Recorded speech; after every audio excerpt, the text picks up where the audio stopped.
la réunification immédiate du Cameroun, la constitution d'un conseil de gouvernement et d'une assemblée avec des pouvoirs législatifs, et enfin la fixation d'un délai pour l'octroi de l'indépendance au peuple camerounais.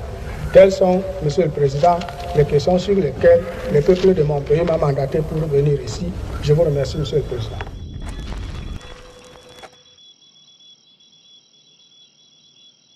En ce mois de septembre 1958, Ruben Oumniobé, le principal leader indépendantiste camerounais, première personnalité politique à revendiquer l'indépendance à l'Assemblée générale des Nations unies dès 1952, se cache dans son maquis dans la région Bassa dont il est originaire. La tête de celui que l'on a surnommé Mpodol, qui signifie celui qui porte la parole des siens, a été mise à prix par l'autorité coloniale qui a lancé ses soldats d'origines diverses à Sétos.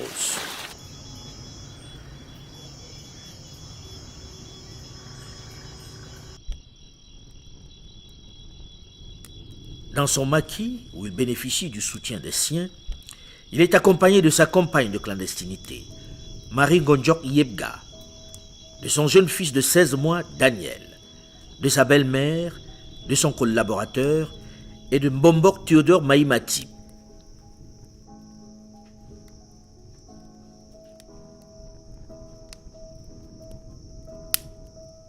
Après plusieurs mois de traque, la situation est de plus en plus difficile à vivre. Ils campent dans des abris fournis par quelques soutiens qui prennent de fait le risque d'être exécutés.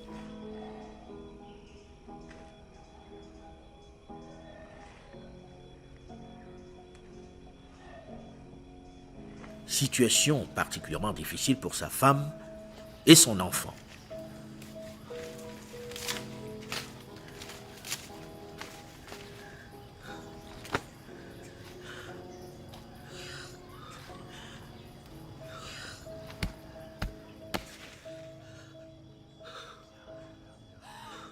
Des récompenses ont même été promises à toute personne pouvant fournir des informations pour le localiser ou l'arrêter.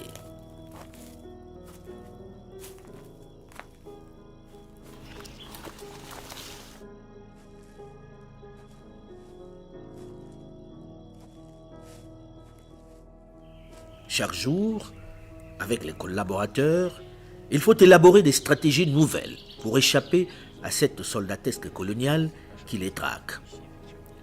Seulement, le danger est désormais à l'intérieur même de son équipe. L'un de ses collaborateurs, cédant à la pression et aux promesses faites, va donner sa localisation.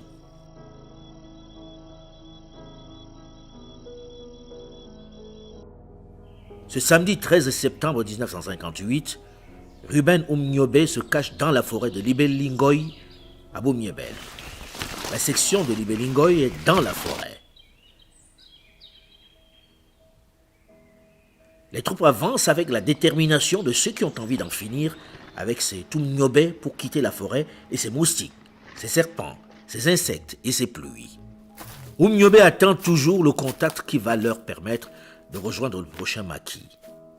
En attendant, il discute avec ses collaborateurs. Puis, curieusement, à ce moment précis, délicat, d'un coup, Théodore Maïmati se retire et dit vouloir satisfaire un besoin naturel. À peine a-t-il tourné le dos qu'une horde de militaires surgit de la forêt.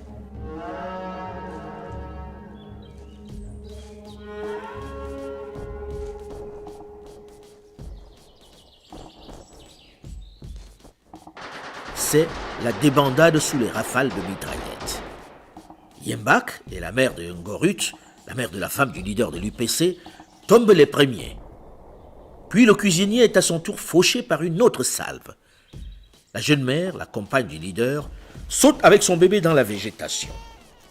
On ne sait pas si elle a survécu, mais les hurlements du bébé qu'elle porte laissent penser que lui est peut-être touché. Il n'est pas mort, mais il est certainement blessé. Mais le silence qui suit laisse perplexe. Pourquoi s'est-il arrêté d'un coup de pleurer? Pendant ce temps, Oumniobé fait face à ses assaillants. Un court instant. Puis devant les hésitations, la surprise de son vis-à-vis, qui manifestement pense à tout le mythe qui entoure le personnage, que l'on dit blindé contre les balles et invincible, il prend à son tour la fuite. Mais un sous-officier de la coloniale, le Sarah du Tchad, lâche une rafale de sa sterne sur le leader nationaliste qui s'effondre. Oumniobé est mort. La fusillade n'a duré qu'un court instant. Seul Théodore Mahi Matip a échappé à cette tuerie, avec bien sûr sa femme et Daniel, le bébé de 16 mois, atteint d'une balle. Théodore Mahi Matip, lui, a curieusement échappé à cette tuerie. Les dépouilles du leader nationaliste et son collaborateur, celle de sa belle-mère, vont être traînées jusqu'au village. Ils y arrivent défigurés, ensanglantés, presque méconnaissables. Le colonel Lamberton, fier de sa prise, les expose et invite la population à venir reconnaître, à venir voir les 3 cadavres.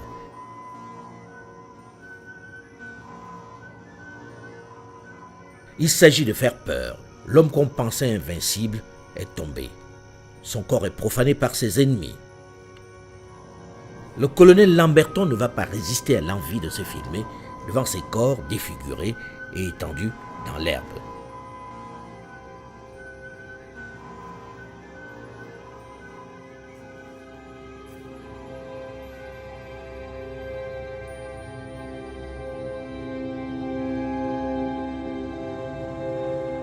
Pour en finir définitivement avec la peur de voir les corps revenir à la vie, on va couler le corps du leader nationaliste dans le béton, dans un cimetière de Séka où de nombreux gardes resteront par la suite autour de la sépulture par crainte de le voir revenir d'entre les morts.